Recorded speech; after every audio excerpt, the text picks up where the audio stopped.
The Blockhaus is a remarkable piece of World War II history. In March 1943, Germany started building this giant bunker in northwest France. Its location was close to the small town of Watten, so it is also sometimes called the Watten Bunker. The bunker was never completed as the Germans intended. It was discovered while construction was still in progress and was repeatedly bombed by the Allies. Secret missile launching site, the Blockhaus was intended to serve two main purposes.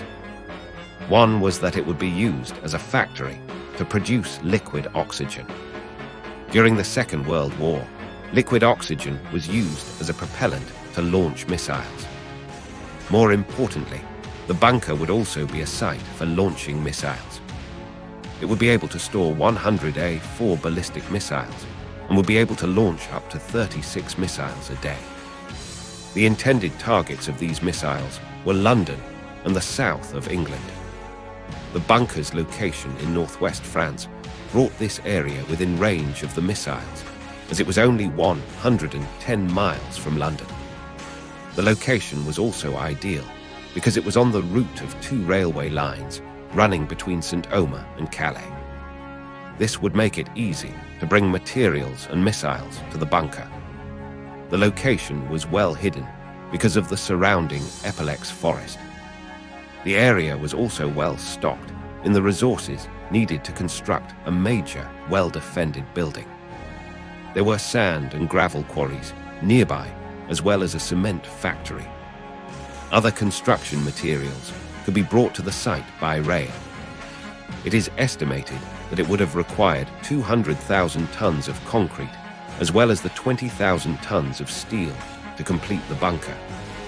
Both the size and the strength of the building made it an enormous undertaking.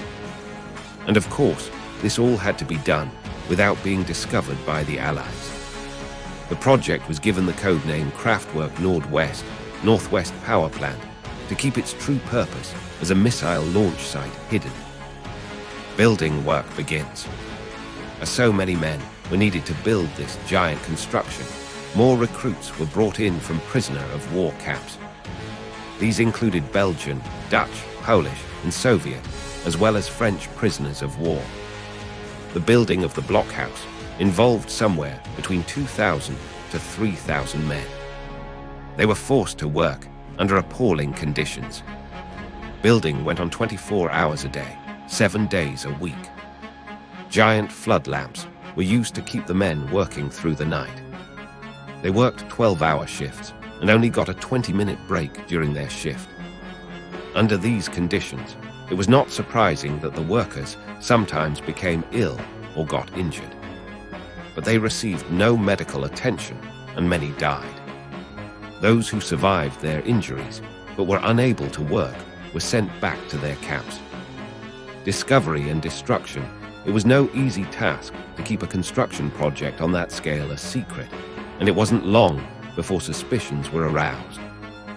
In April 1943, the Allies became aware of activity in the area and set out to investigate.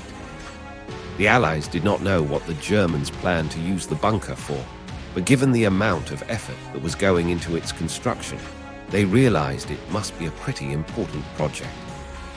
They decided that the safest option was to assume the worst and destroy it before the Germans put their plan, whatever that might be, into action.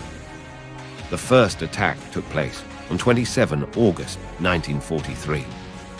It was carried out by a B-17 Flying Fortress from the US 8th Air Force.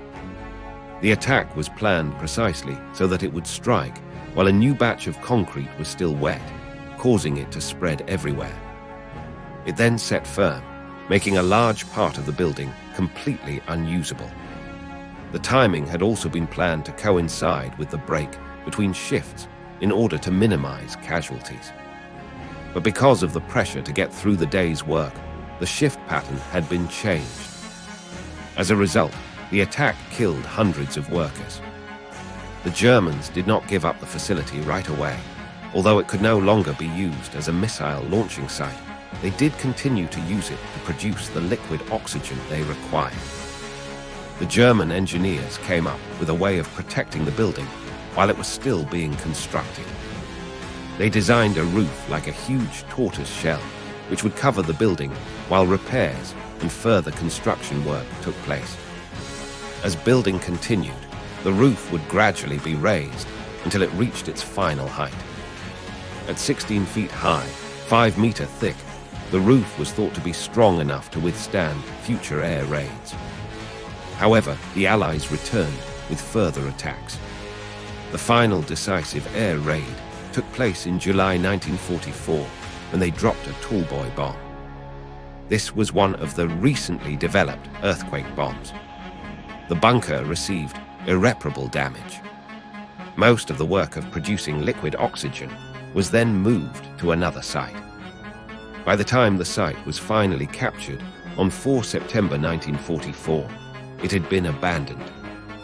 The pumps which had been used to keep water out had been turned off and the bunker had flooded. After successive bombings, the Germans moved operations to another location. The bunker has been preserved as a historic monument.